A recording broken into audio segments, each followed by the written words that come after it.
ધોરણ 10 અને 12 ગુજરાત બોર્ડની પરીક્ષાનો પ્રારંભ થયો છે। રાજ્યમાં 15,27,724 વિદ્યાર્થીઓ પરીક્ષા આપી રહ્યા છે। શિક્ષણ મંત્રી પ્રદ્યુમન વાજાએ વિદ્યાર્થીઓને શુભેચ્છાઓ પાઠવી। શિક્ષણ મંત્રીએ ગાંધીનગરમાં ગુરુકુલ શાળામાં વિદ્યાર્થીઓને આવકાર્યા। વિદ્યાર્થીઓનું મોઢું મીઠું કરાવી પરીક્ષા માટે તેમને શુભેચ્છા પાઠવી। डर वगर मुक्त वातावरण में परीक्षा आपवानी अपील करी। तमाम वर्गखंडो सीसीटीवी कैमराथी सज्ज है। वर्ग 1 और 2 ना अधिकारीओ ऑब्जर्वर तरीके तैनात करवामां आव्या छे। परीक्षा केन्द्रों पर पुलिसनो चुस्त बंदोबस्त खड़की देवामां आव्यो छे। धोरण 10 ना 9,07,175 विद्यार्थीओ परीक्षा आपी रह्या छे, ज्यारे 12मा ना सायन्स प्रवाहना 1,19,263 विद्यार्थीओ परीक्षा आपी रह्या छे। धोरण 12 सामान्य प्रवाहना 5,01,286 विद्यार्थीओ परीक्षा आपवाना छे। महत्वनी बात है 5,070 दिव्यांग विद्यार्थीओ परीक्षा आपी रह्या छे। आ वखते प्रथमवार दिव्यांग विद्यार्थीओने खास छूट आपवामां आवी छे। 3 कलाकना पेपरमां वधु 1 कलाक दिव्यांग विद्यार्थीओने मळशे। 18 मार्च सुधी परीक्षा योजाशे। धोरण 10 में प्रथम भाषा, ज्यारे धोरण 12 सामान्य प्रवाहमां, इकोनॉमिक्स और विज्ञान प्रवाहमां फिजिक्सनी परीक्षा रहेशे।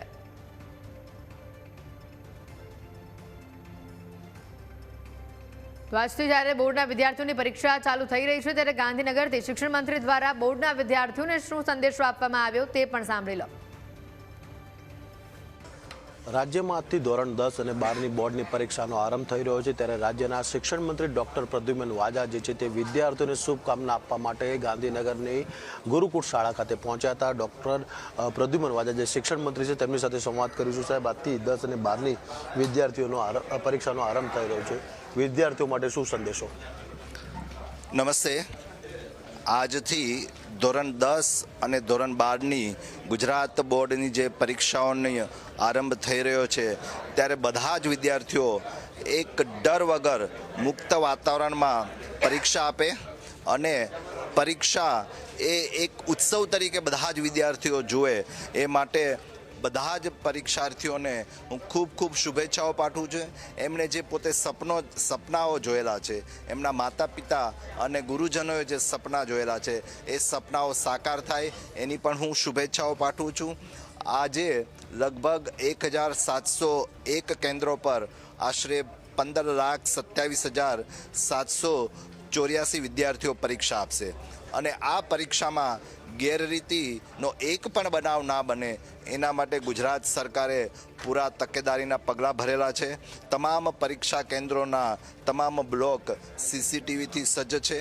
એ ઉપરાંત તમામ જિલ્લા સંકલન સમિતિના વર્ગ 1 અને વર્ગ 2ના અધિકારીઓને નિરીક્ષક તરીકે પણ નિમણૂક આપવામાં આવી છે અને કાયદો વ્યવસ્થાનું પાલન થાય એ માટે પૂરતા પ્રમાણમાં પોલીસ સ્ટાફ પણ મૂકવામાં આવેલો છે।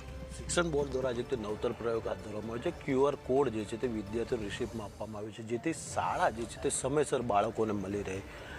આ ઉપરાંત રાજ્યના મોટા શહેરોની અંદર અત્યારે વિકાસના કાર્યો ચાલી રહ્યા છે, જેના કારણે કેટલીક જગ્યાએ ટ્રાફિક અડચણ થઈ રહ્યો છે, તો બાળકો સમયસર પહોંચે તે માટે પોલીસ વિભાગને કેવી સૂચના? એક તો દેશના વડાપ્રધાન નરેન્દ્રભાઈ મોદી સાહેબ એ ડિજિટલ ક્રાંતિના જનક છે।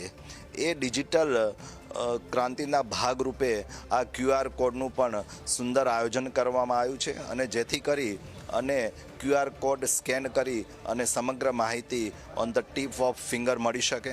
એ ઉપરાંત જ્યાં જ્યાં 1-2 જગ્યાએ આવી કોઈ જે સૂચનો આવ્યા છે તો એ સૂચનોને ધ્યાનમાં લઈ અને જે તે જિલ્લાના અથવા તો જિલ્લા કલેક્ટર અથવા તો મહાનગરના કમિશનર સાહેબ અને પોલીસ વડાઓ સાથે વાત કરી અને વિદ્યાર્થીઓને કોઈ પણ જાતની તકલીફ ના પડે એ માટેની વ્યવસ્થા કરવામાં આવી છે।